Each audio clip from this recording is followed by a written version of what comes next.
ಶಿವಮೊಗ್ಗದಲ್ಲಿ spider man ವಿಶೇಷ ಕಾರ್ಯಕ್ರಮಕ್ಕೆ ಸ್ವಾಗತ ವೀಕ್ಷಕರೇ. ನಿಮಗೆಲ್ಲ ಗೊತ್ತಿರೋ ಹಾಗೆ ಸ್ಪೈಡರ್ ಮ್ಯಾನ್, ಕರ್ನಾಟಕದ ಸ್ಪೈಡರ್ ಮ್ಯಾನ್ ಯಾರು ಅಂತ ಹೇಳಿದ್ರೆ ಥಟ್ ಅಂತ ನಿಮ್ಮಲ್ಲಿ ಬರುವಂತಹ ಒಂದೇ ಒಂದು ಉತ್ತರ ಜ್ಯೋತಿರಾಜ್ ಅಲಿಯಾಸ್ ಕೋತಿರಾಜ್. ಕೋಟೆಯ ಹುಡುಗ ಕೋಟೆಯ ಮಗ ಅಂತ ಹೇಳ್ಬೋದು. ಯಾಕಂದ್ರೆ ಚಿತ್ರದುರ್ಗದ ಹೆಸರನ್ನ ಮತ್ತಷ್ಟು ಉತ್ತುಂಗಕ್ಕೆ ಏರಿಸಿದಂತಹ ಜ್ಯೋತಿರಾಜ್ ಈಗ ಒಂದು ಚಿತ್ರದ ನಾಯಕ. ನಿಮಗೆಲ್ಲ ಗೊತ್ತಿರೋ ಹಾಗೆ ಕೋತಿರಾಜ್ ಅಲಿಯಾಸ್ ಜ್ಯೋತಿರಾಜ್ ಅನ್ನುವಂತಹ ಚಿತ್ರದ ಹೆಸರಿನ ಮುಖ್ಯ ಪಾತ್ರದಲ್ಲಿರುವಂತವರು ಜ್ಯೋತಿರಾಜ್. ಹಾಗೆ ಅವ್ರಿಗೆ ಇಬ್ರು ನಾಯಕರಿದ್ದಾರೆ. ಸೊ ಎಲ್ಲ ಚಿತ್ರದ ಕಥೆಗಿಂತ ಮುಖ್ಯವಾಗಿ ಈ ಚಿತ್ರ ಹೋಗೋದು ಜೋಗದ ಒಂದು ಅದ್ಭುತವಾದಂತಹ ದೃಶ್ಯಗಳನ್ನ ಸೆರೆ ಹಿಡಿಯುವ ಮೂಲಕ. ಅಲ್ಲಿ ಜ್ಯೋತಿರಾಜ್ ಟ್ಯೂಬ್ ಇಲ್ಲದೆ ಯಾವುದೇ ಒಂದು ಡೂಪ್ಲಿಕೇಟ್ ಅನ್ನ ಯೂಸ್ ಮಾಡ್ತಾನೆ, ತಾವೇ ಆ ಒಂದು ಸ್ಪೈಡರ್ ಮ್ಯಾನ್ ತರನೇ ಅಲ್ಲಿ ಹೋಗಿ ಹೀರೋಯಿನ್ ಬಚಾವ್ ಮಾಡುವಂತಹ ಒಂದು ಅದ್ಭುತವಾದಂತಹ ಕಥೆ ಇರುವಂತಹ ಚಿತ್ರ ಇದು. ಈ ಚಿತ್ರದ ಮುಖ್ಯ ಪಾತ್ರ ಹಾಗೇನೆ ಅದರಲ್ಲಿ ಇರುವಂತಹ ಒಂದು ಅದ್ಭುತವಾದ ಸನ್ನಿವೇಶಗಳು ಹೇಗೆಲ್ಲ ಶೂಟ್ ಮಾಡಿದ್ರು ಅಲ್ಲಿ ಜೋಗದಲ್ಲಿ ಎಲ್ಲರ ಕುರಿತಂತೆ ಮಾತಾಡೋದಕ್ಕೆ ನಮ್ಮ ಜೊತೆ ವಿಶೇಷವಾದಂತಹ ಅತಿಥಿಗಳಿದ್ದಾರೆ. ಬನ್ನಿ ಎಲ್ಲರನ್ನು ವೆಲ್ಕಮ್ ಮಾಡ್ಕೊಳ್ಳೋಣ. ಮೊದಲಾಗಿ ದೀಪಿಕಾ ದಾಸ್, ಈ ಒಂದು ಚಿತ್ರದ ಇಬ್ರು ನಾಯಕರಲ್ಲಿ ಒಬ್ರು ನಾಯಕಿ Deepika. Welcome to the show. Thank you so much. ಹಾಗೇನೆ ಮತ್ತೊಬ್ಬ ನಾಯಕಿ ಅಂತ ಹೇಳಿದ್ರೆ ಇಬ್ರು ನಾಯಕರಲ್ಲಿ ಇನ್ನೊಬ್ರು ನಾಯಕಿ ಐಶಾನಿ ಶೆಟ್ಟಿ, ಅವ್ರನ್ನು ಕೂಡ ಕಾರ್ಯಕ್ರಮಕ್ಕೆ ಸ್ವಾಗತ ಕೊಡ್ತೇನೆ. Aishani, welcome to the show. Thank you. So ಚಿತ್ರದ ಮುಖ್ಯ ಪಾತ್ರ ಜ್ಯೋತಿರಾಜ್ ಅಲಿಯಾಸ್ ಕೋತಿರಾಜ್ ಈ ಒಂದು ಚಿತ್ರದಲ್ಲಿ ಹೈಲೈಟ್ ಆಗ್ತಿರೋದು ಯಾಕೆ ಅಂದ್ರೆ ಅವ್ರದ ಒಂದು ಸಾಹಸಗಳೇ ಮುಖ್ಯವಾದಂತ ಒಂದು ಇಲ್ಲಿ ಜಿಸ್ಟ್ ಅಂತ ಹೇಳ್ಬೋದು. ಬನ್ನಿ ಅವ್ರನ್ನು ಕೂಡ ಕಾರ್ಯಕ್ರಮಕ್ಕೆ ಸ್ವಾಗತ ಕೊಡೋಣ. Jyothiraj, welcome to the show. ಚಿತ್ರನ ನೋಡ್ಬೇಕಾದ್ರೆ ನಮಗೆ ಮುಖ್ಯವಾಗಿ ಕಾಣುವಂತ ದೃಶ್ಯಗಳು ನಮ್ಮನ್ನ ಕ್ಯಾಪ್ಚರ್ ಮಾಡಬೇಕು. ಅಂತಹ ದೃಶ್ಯಗಳು ಇಲ್ಲಿ ಬೇಕೇ ಬೇಕು. ಯಾಕಂದ್ರೆ ಯಾವುದೇ ಡ್ಯೂಪ್ ಇಲ್ಲದೆ ಇಲ್ಲಿ ಸಾಹಸ ಮಾಡ್ತಿದ್ದಾರೆ ಅಂದ್ರೆ ಅಲ್ಲಿ ಕ್ಯಾಮ್ರಾ ವರ್ಕ್ ಎಷ್ಟು ಮುಖ್ಯ ನಿಮಗೆಲ್ಲ ಗೊತ್ತು. ಅದ್ಭುತವಾದಂತಹ ಕ್ಯಾಮ್ರಾ ಕೈಚಳಕ ತೋರಿಸಿದಂತಹ ಮೋಹನ್ ನಮ್ಮ ಜೊತೆ ಇದ್ದಾರೆ. Mohan, welcome to the show. Thank you.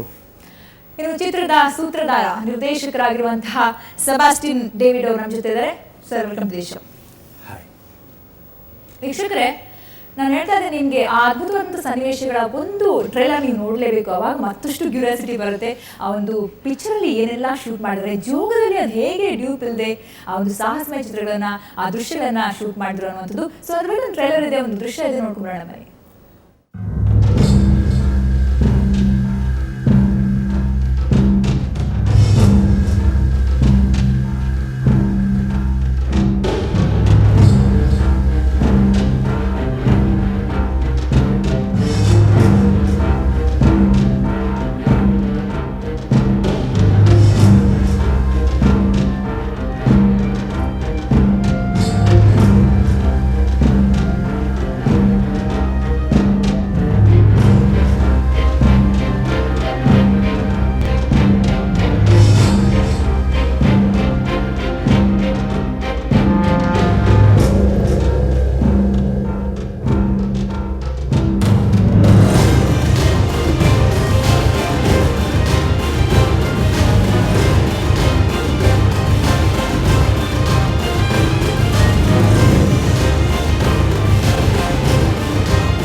ವೀಕ್ಷಕರ ನೋಡಿದ್ರಲ್ಲ, ಅದು ನೋಡ್ತಾ ಇದ್ರೇನೆ ಮೈ ಒಂದ್ಸರಿ ಜುಮ್ ಅನ್ನತ್ತೆ. ಆ ಒಂದು ಅಷ್ಟು ಅಂತರದ ಆಳದಲ್ಲಿ ಆ ನೀರಿನ ಜೊತೆಗೆ ನಾವು ರಭಸದಲ್ಲಿ ಅದ್ರ ಜೊತೆಗೆ ಪೈಪೋಟಿ ಕೊಡ್ತಾ ಹೋಗಿ ಸಾಹಸಮಯ ದೃಶ್ಯ ಮಾಡೋದ್ರೆ ಸುಲಭ ಅಲ್ಲ. ಮೇಕಿಂಗ್ ನೋಡಿದ ತಕ್ಷಣ ಅನ್ಸಿರುತ್ತೆ ಎಷ್ಟು ಥ್ರಿಲ್ ಇದೆ ಅಲ್ಲಿ ಅಂತ. ಸೊ ಅದು ಕೂಡ ನಿಮ್ಗೆಲ್ಲ ನೆನಪಿರ್ಲಿ, ಅದು ಡ್ಯೂಪ್ ಅಲ್ಲ, ರಿಯಲ್ ಆಗಿ ಮಾಡಿರುವಂತಹ ಒಂದು ದೃಶ್ಯಾವಳಿಗಳು. ಸೊ ಇಂಥ ಶೂಟ್ ಮಾಡ್ಬೇಕಾದ್ರೆ ಏನೆಲ್ಲ ಕಷ್ಟಗಳಿದೆ, ಆ ಶೂಟಿಂಗ್ ಅಲ್ಲಿ ಇರುವಂತಹ ಥ್ರಿಲ್ ಇರ್ಬೋದು, ಆ ಒಂದು ಟೈಮಲ್ಲಿ ಆಗುವಂತಹ ಮೂಮೆಂಟ್, ಆ ಒಂದು ಟೈಮಿಂಗ್ ಅಲ್ಲಿ ಇರುವಂತಹ ಒಂದು ಇದಿರ್ಬೋದು, ಎಲ್ಲದೂ ಕೂಡ ಬಗ್ಗೆ ಮಾತಾಡೋಣ. ಬನ್ನಿ, ನಮ್ಮ ಜೊತೆಗೆ ಎಷ್ಟಿದ್ದಾರೆ ಆಲ್ರೆಡಿ ವೆಲ್ಕಮ್ ಮಾಡ್ಕೊಂಡಿದ್ವಿ. ಸೊ ಫಸ್ಟ್ ನಾನು ಜ್ಯೋತಿರಾಜ್ ಅವರಿಂದ ಶುರು ಮಾಡ್ಕೊಳ್ತೀನಿ. ಯಾಕಂದ್ರೆ ಸಾಹಸಮಯ ದೃಶ್ಯಕ್ಕೆ ರೆಡಿಯಾಗಿ ಗಟ್ಟಿ ಗುಂಡಿಗೆಯಿಂದ ಅಲ್ಲಿ ಇಳಿದವರು ಅವರೇ ಅಲ್ವಾ. ಸೊ ಅವರಿಂದ ಶುರು ಮಾಡ್ಕೊಳ್ಳೋಣ. ಸೊ ಜ್ಯೋತಿರಾಜ್, ಯಾವ ಥರ ಇತ್ತು ನಿಮ್ದ ಒಂದು, ಯಾಕಂದ್ರೆ ನಿಮ್ಗೆ ಹೊಸ್ತಲ್ಲ, ಬಟ್ ಶೂಟಿಂಗ್ ಅಂತ ಶುರು ಮಾಡಿದಾಗ ಪಿಕ್ಚರಲ್ಲಿ ಒಬ್ಬ ನಾಯಕರಾಗ್ತಿದ್ರೆ, ಇವಾಗ ನಾಯಕರಾಗಿ ನಿಮ್ಮ ಮೇಲೆ ಒಂದು ಕೇಂದ್ರೀಕೃತವಾದಂತಹ ಒಂದು ಕತೆ ಇದು. ಸೊ ಹೇಗಿತ್ತು ನಿಮ್ಮ ಎಕ್ಸ್ಪೀರಿಯನ್ಸ್? ಫಸ್ಟ್ ಆಫ್ ಆಲ್, ಈ ತರ ಡೇವಿಡ್ ಸರ್ ನಿಮ್ಗೆ ಹೇಳಿದ್ರು ಈ ತರ ಮಾಡ್ತಾ ಇದ್ವಿ, ಈ ತರ ಶೂಟ್ ಮಾಡ್ತಿದ್ವಿ ಅಂದಾಗ ನಿಮ್ಮ ಎಕ್ಸ್ಪ್ರೆಷನ್ ಹೇಗಿತ್ತು ಅಥವಾ ರಿಯಾಕ್ಷನ್ ಹೇಗಿತ್ತು ಅಂತ? ನನಗೆ ತಿಳಿದ ಮಟ್ಟಿಗೆ ಇದು ಫಸ್ಟ್ನೇ ಸರಿ ನಾನು ಇದನ್ನು ಒಂದು ಚಾಲೆಂಜ್ ಆಗೇ ತಗೊಂಡೆ. ಯಾಕಂದರೆ ಪಿಕ್ಚರಲ್ಲಿ ಎಲ್ಲ ಟೂಪ್ ಮಾಡ್ತಾರೆ, ಗ್ರಾಫಿಕ್ ಮಾಡ್ತಾರೆ ಅಂತಾರೆ. ಬಟ್ ಕೋತಿರಾಜ್ ಹಾಕೊಂಡು ಮಾಡಿದರೆ ರಿಯಲೇ ಮಾಡ್ತಾನೆ ಅನ್ನೋ ಜನಗಳ ನಂಬಿಕೆನ ಉಳಿಸ್ಕೋಬೇಕು ಅನ್ನೋ ಒಂದು ಇದಿತ್ತು ನನಗೆ. ಜನಗಳ್ದು ಇವ್ನು ಪರ್ಫೆಕ್ಟಾಗಿ ಯಾವುದೇ ಇದ್ರೂ ರಿಯಲಾಗಿ ಮಾಡ್ತಾನೆ, ಯಾವ ಡೂಪ್ ಮಾಡಲ್ಲ ಅನ್ನೋ ಒಂದು ನಂಬಿಕೆ ಇತ್ತು, ಅದನ್ನು ಉಳಿಸ್ಕೋಬೇಕು ಅಂತಿದ್ದೆ. ಬಟ್ ನನಗೆ ಇದು ಮುಂಚೆ ಡ್ಯಾನ್ಸು ಈ ಥರ ಶೂಟಿಂಗ್ ಮಾಡೋದು ಇದು ಗೊತ್ತಿರಲಿಲ್ಲ, ಬರೋದಿಲ್ಲ. ನನಗೆ ಯಾವ್ದಾದ್ರು ಒಂದು ಬಂಡೆ ಹತ್ತಲ್ಲ ಅಂದರೆ ಹತ್ತೀನಿ, ಬಟ್ ಶೂಟಿಂಗು ಈ ಥರ ಡ್ಯಾನ್ಸ್ ಆಗೋಲ್ಲ. ಅದಕ್ಕೆ ಅಂತಲೇ 2 ತಿಂಗಳು ಟ್ರೈನಿಂಗ್ ಕೊಟ್ಟರು ಸಾಮ್ರಾಜ್ ಸರ್ ಅಂತ ಮಾಸ್ಟ್ರು. ಅವ್ರ ಹತ್ರ ಬಂದು ನಾನು ಇಲ್ಲೇ ನಂದಿನಿ ಲೋಟಲ್ಲಿ ಅಲ್ಲಿ ಬಂದು ಅವ್ರ ಹತ್ರ ಕಲಿತು ಏನೋ ಒಂದು ಸ್ವಲ್ಪ ಚೆನ್ನಾಗಿ ಅವ್ರು ಚೆನ್ನಾಗಿ ಹೇಳ್ಕೊಟ್ರು, ಹಂಗಾಗಿ ಈಸಿ ಆಗಿಬಿಡ್ತು. ಇಲ್ಲಾಂದರೆ ನಾನು ಇವತ್ತು ಡೈರೆಕ್ಟರ್ ತಾಗ ಎಷ್ಟು ಬಯಸ್ಕೊಂತೀನಿ ಏನೂ ಗೊತ್ತಿರಲಿಲ್ಲ. ಯಾಕಂದರೆ ತುಂಬ ಕಷ್ಟ ನನಗೆ ಎಲ್ಲದು ನನಗೆ ಅಂತ ನಾನು ಒಬ್ಬನಿಗೆ ಮಾತ್ರ ಇದು ತುಂಬ ಈಸಿ ಅನ್ನಿಸ್ತು. ಮತ್ತು ನಾನು ಎಂಜಾಯ್ ಮಾಡಿದೆ. ಈ ಥರ ಜೋಗ ಹತ್ತೋದಾಗಲಿ, ಚಿತ್ರದುರ್ಗ ಗೋಡೆಗಳು ಹತ್ತೋದಾಗಲಿ, ಬೇರೆ ರಾಮನಗರದಾಗಲಿ ಎಲ್ಲದನ್ನು ಎಂಜಾಯ್ ಮಾಡಿದೆ. ಯಾಕಂದರೆ ನನಗೆ ಗುಡ್ಡ ಬಂಡೆ ಹತ್ತೋದಂದರೆ ತುಂಬ ಈಸಿ. ಆದರೆ ನನ್ನ ಜೊತೆ ಮಾಡಿದವರು ಎಲ್ಲರೂ ಸತ್ತು ಬದುಕಿದ್ದಾರೆ. ಎಲ್ಲರೂ ಹೀರೋಯಿನಿಂದ ಹಿಡಿದು ಕ್ಯಾಮ್ರಾಮನ್ ಸಾರಿಂದ ಹಿಡಿದು ಎಲ್ಲರೂ ಡೈರೆಕ್ಟ್ರು.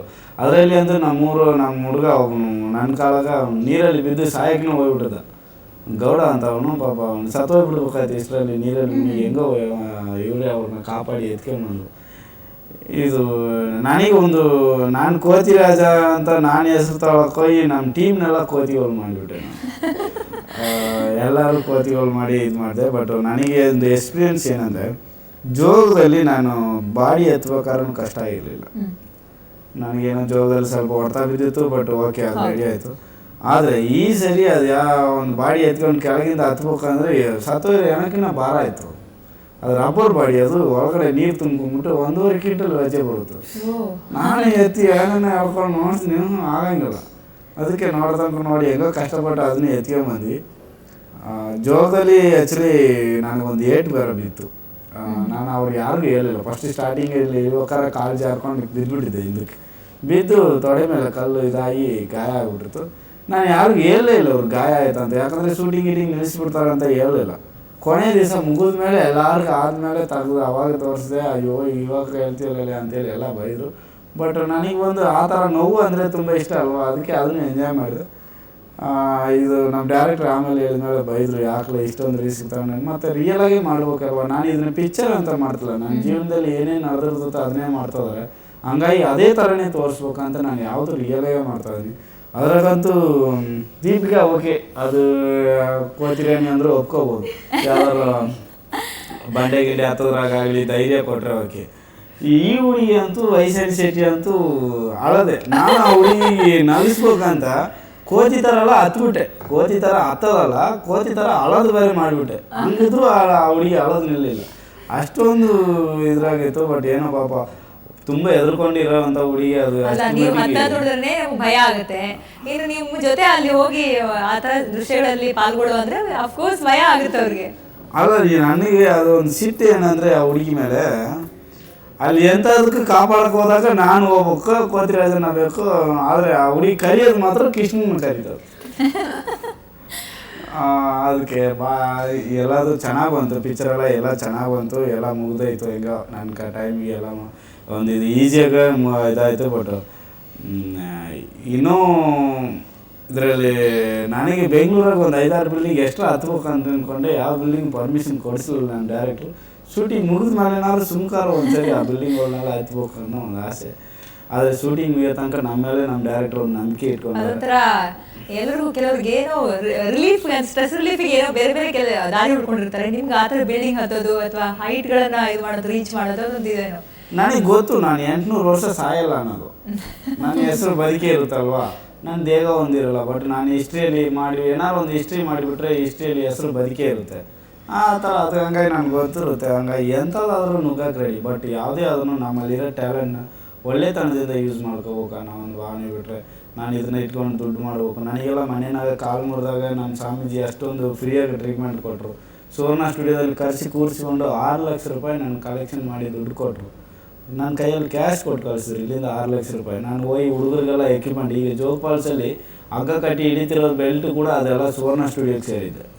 ಅವ್ರು ಕೊಡಿಸಿದೆ ನನಗೆ. ಅವರು 6 ಲಕ್ಷ ರೂಪಾಯಿ ದುಡ್ಡು ಕೊಡಿಸಿ ಅದನ್ನೆಲ್ಲ ಹಗ್ಗ ಕೊಟ್ಟು ಹಗ್ಗ ತೊಗೊಂಡು ಬೆಲ್ಟು ಎಲ್ಲ ಪ್ರತಿಯೊಂದು ನಾನು ತೊಗೊಂಡು ಅದನ್ನ ಹುಡುಗರಿಗೆಲ್ಲ ಟ್ರೈನಿಂಗ್ ಕೊಟ್ಟೆ. ಈಗ ಎಲ್ಲರೂ ಸ್ಟೂಡೆಂಟ್ ಅದಾರೆ, ಚೆನ್ನಾಗಿ ಇದು ಮಾಡ್ತಾರೆ. ಮತ್ತೆ ನಿಮ್ಗೆ ಬರ್ತೀನಿ ನಾನು. ಈಗ 8 ದಿನಗಳ ಈ ಒಂದು ಶೂಟಿಂಗ್ ಇದೆಯಲ್ಲ, ಅದು ಹರಸಾಹಸ ಅಂತ ಹೇಳ್ಬೋದು. 8 ದಿನಗಳಲ್ಲಿ 150 ಜನ ತೊಡಗಿಕೊಂಡಿದ್ರು ಈ ಒಂದು ಶೂಟಿಂಗ್ ಅಲ್ಲಿ. ಬರೋಬ್ಬರಿ 6 ಕ್ಯಾಮ್ರಾಗಳನ್ನ ಬಳಸಿ ಆ ಸೀನನ್ನ ಶೂಟ್ ಮಾಡೋದಿಲ್ಲ, ಅದ್ಭುತವಾಗಿತ್ತು. ಬನ್ನಿ, ಈ ಎಕ್ಸ್ಪೀರಿಯನ್ಸ್ ಅವ್ರು ಹೇಳ್ತಾ ಇದ್ರು, ಅವರಿಬ್ರು ಹೆದರ್ಕೊಂಡ್ಬಿಟ್ಟಿದ್ರು ಅಂತ. ಬಟ್ ಅಫ್ಕೋರ್ಸ್ ದೀಪಿಕಾ ಸ್ವಲ್ಪ ಧೈರ್ಯದಿಂದ ಇದ್ರು ಅಂತ ಹೇಳಿದ್ರು ಜ್ಯೋತಿರಾಜ್. ಏನು ದೀಪಿಕಾ, ಹೇಗಿತ್ತು ಎಕ್ಸ್ಪೀರಿಯನ್ಸ್? ಸೀರಿಯಸ್ಲಿ ಇದೊಂದು ಚಾಲೆಂಜಿಂಗ್ ಆಗಿತ್ತು ನಮಗೆ ಈ ಒಂದು ಕ್ಯಾರೆಕ್ಟರ್. ಬಿಕಾಸ್ ನನ್ನ ಫಸ್ಟ್ ಇನ್ಸ್ಪಿರೇಷನ್ ಜ್ಯೋತಿರಾಜ್ ಅವರೇ. ನಾವು ಶೂಟಿಂಗ್ ಮಾಡಬೇಕಾದ್ರೆಲ್ಲ ಫಸ್ಟ್ ನಾನು ಭಯ ಪಡ್ಕೊತಾ ಇದ್ದೆ, ಬಟ್ ನನಗೇನೋ ಒಂದು ಚಾಲೆಂಜಾಗಿ ಮಾಡೋದು ಅಂದರೆ ತುಂಬ ಇಷ್ಟ. ಸೊ ಅವ್ರು ಏನೋ ಮಾಡಬೇಕಾದ್ರೆ ಇದನ್ನು ಮಾಡು, ಈ ಥರ ಏನಿಲ್ಲ ಪರವಾಗಿಲ್ಲ ನಾನಿರ್ತೀನಿ ಅಂತ ಅವ್ರು ಯಾವಾಗ ನನಗೆ ಧೈರ್ಯ ತುಂಬ ಸ್ಟಾರ್ಟ್ ಮಾಡಿದ್ರು. So I was like okay, ಯಾಕೆ ಮಾಡಬಾರ್ದು, ಆ ಥರ ಒಂದು ಇನ್ಸ್ಪಿರೇಷನ್ ಬರ್ತಾ ಇತ್ತು ನನಗೆ. ಸೊ ಅವ್ರ ಜೊತೆ ಸೇರಿಕೊಂಡು ಆ ಬಂಡೆ ಮೇಲೆಲ್ಲ ನಿಂತ್ಕೊಂಡು ಡ್ಯಾನ್ಸ್ ಮಾಡುವಾಗ ಸ್ವಲ್ಪ ಫಸ್ಟ್ ಡೇ ಒಂದು ಬಂಡೆ ಮೇಲೆ ತಗೊಂಡೋಗಿ ನಿಲ್ಲಿಸಿದ್ರು. First day shoot it was almost ತುಂಬ ಹೈಟಲ್ಲೇ ಇತ್ತು. ಓನ್ಲಿ ಸಿಂಗಲ್ ಕಲ್ ಇತ್ತು ಅದು. ಅದ್ರ ಮೇಲೆ ನಿಂತ್ಕೊಂಡು ನಾನು ಅವ್ರನ್ನ ಹೇಳ್ಕೊಂಬರ್ಬೇಕು. ಸೊ ಅವಾಗ ಸ್ವಲ್ಪ ಭಯ ಆಯಿತು ನನಗೆ ತುಂಬಾನೇ. ಅವ್ರು ಹೇಳಿದ್ರು ಇಲ್ಲ ಇಲ್ಲ ಏನಾಗಲ್ಲ, ರೋಪ್ ಹಾಕಿ ನಿಂತ್ಕೊಳ್ಳೋ ಅಂತ ಹೇಳಿದ್ರು. ಫಸ್ಟ್ ರೋಪ್ ಇರಲಿ ಅಂತ ಅನ್ಕೊಂಡೆ. ಇವ್ರು ಯಾವಾಗ ಇಷ್ಟೊಂದು ಇದಾಗಿ ನಿಂತ್ಕೊಂಡಿದ್ರು, ನನಗೇನು ಅಂತಾರೆ ಅವ್ರು ನಿಂತ್ಕೊಂಡಿದ್ರು, ನಾನು ಯಾಕೆ ಟ್ರೈ ಮಾಡಬಾರ್ದು, ಬಿದ್ದರೂ ಪರವಾಗಿಲ್ಲ, ಲೈಕ್ ಆ ಥರ ಆಗೋಗ್ಬಿಟ್ಟಿದೆ. ಪರವಾಗಿಲ್ಲ ಬಿದ್ದರೂ ಇನ್ನೇನು ಇರೋದೇ ಒಂದು ದಿವಸ ಅಂತ ಇಲ್ಲ ಅಂತೆ ಆ ಥರ ಅಂದ್ಕೊಂಡು ಓಕೆ ನೋಡೋಣ ಅಂತ ಬಿಟ್ಟು ಆ ರೋಪೆಲ್ಲ ತೆಗೆದು ನಿಂತ್ಕೊಂಡು ಅವ್ರ ಜೊತೆ ಮಾಡಬೇಕು. ಸೊ ಧೈರ್ಯ ಜಾಸ್ತಿ ಆಗ್ತಾ ಬಂತು ನನಗೆ. ಹಾಗಾಗಿ ಹೋಲ್ ಶೂಟಿಂಗ್ ಒಂಥರ ಅಡ್ವೆಂಚರಸ್ ಆಗಿ ಅವ್ರ ಜೊತೆ ಸೇರಿಕೊಂಡು ತುಂಬ ಚೆನ್ನಾಗಿ ಬಂತು. ಓಕೆ, ಸೊ ಮತ್ತಷ್ಟು ಮಾತಾಡೋಣ. ಸೊ ವೀಕ್ಷಕರೇ, ಇವ್ರು ಹೇಳ್ತಾ ಇದ್ರು ಅವರನ್ನು ನೋಡಿ ನಾನು ಕೂಡ ಹೋದೆ, ಅದು ಎಕ್ಸ್ಪೀರಿಯನ್ಸ್ ಹಂಗೆ ನಡೀತಾ ಹೋಯಿತು ಅಂತ. ಬಟ್ ಆ್ಯಕ್ಚುಲಿ ನಾವು ಸಾಮಾನ್ಯವಾಗಿ ಒಂದು ದೃಶ್ಯ ಮಾಡಬೇಕಾದ್ರೆ ಫಿಲ್ಮಲ್ಲಿ ನೋಡ್ತಾರೆ ಎಷ್ಟೊಂದು ಟೇಕ್ಸ್ ತಗೊಳ್ತಾ ಇರ್ತಾರೆ. ಬಟ್ ಜೋಗದಂತಹ ಒಂದು ಸ್ಥಳದಲ್ಲಿ ಅಲ್ಲಿ ಆ ಒಂದು ಇಳಿಜಾರಿನಲ್ಲಿ ಶೂಟ್ ಮಾಡಬೇಕಾದ್ರೆ ಸಾಕಷ್ಟು ಕಷ್ಟ ಇರುತ್ತೆ. ಅದ್ರ ಬಗ್ಗೆ ಇನ್ನೂ ಮಾತಾಡೋಣ. ಸಾಕಷ್ಟು ಗೆಸ್ಟ್ಗಳಿದ್ದಾರೆ. ಮತ್ತೊಂದು ಬ್ರೇಕ್ ನನ್ನ ಹತ್ರ.